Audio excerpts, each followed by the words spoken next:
Mizuno may have just dropped 2026's best daily trainer.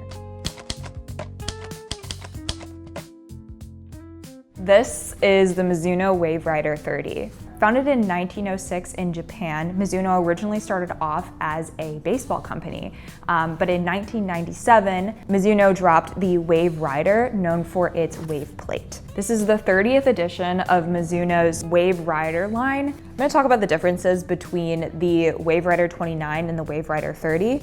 So the first most apparent difference is that the mesh changed from a jacquard mesh to an engineered upper. Additionally, the drop actually decreased from 10 millimeters to what is now 8 millimeters. The wave plate is now actually full length, whereas version 29 was only a half length wave plate. This will allow more stability and energy return with the 30. Also adding to the stability of the 30, the base is just a little bit wider than the 29.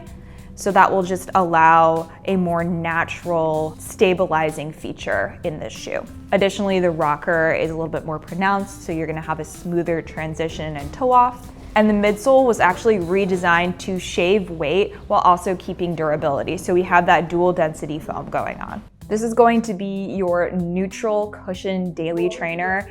Just something that you can take on your everyday runs, but also something that has a little bit of a pop that will allow you to maybe pick up the pace a little bit more. This retails for $150 USD and is available in standard and wide widths.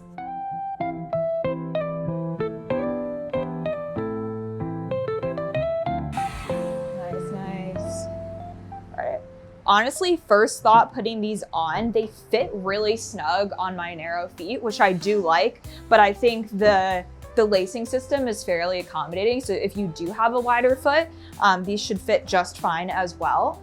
I love the colors, they're so cute. I am noticing that they do fit a little bit long, so I would size down a half size if you are ordering these. I'm wearing a 9.5, I usually wear a 10.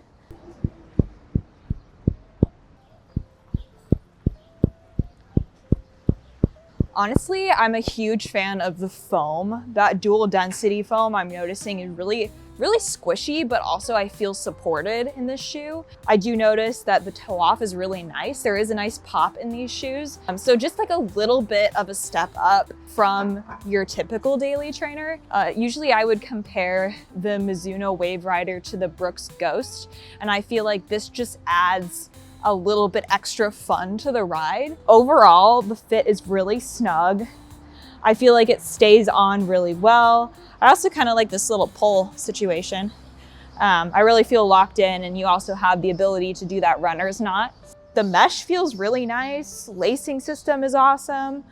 This honestly might have to join my rotation. But the cushioning, like I said, it feels really balanced. It's not as mushy as those super trainers that we have out right now, but honestly, I could see this being my workhorse daily trainer. On a scale of 1 to 5 when it comes to cushion, I would say this is a solid 3. It's very balanced cushioning. I still feel like I can feel the ground a little bit. It's not like I'm hitting the pavement, and it's not like I'm walking on a marshmallow. It's just perfectly balanced. In terms of responsiveness, I would say honestly like a 3.5. I do feel like now this isn't your Eva Wessel or anything like that, or your super trainer, but it is going to give you an extra little pop off in comparison to most of the daily trainers on the market right now. In terms of design, I love the design. I think the colorways are really cute, especially the color that I have on today.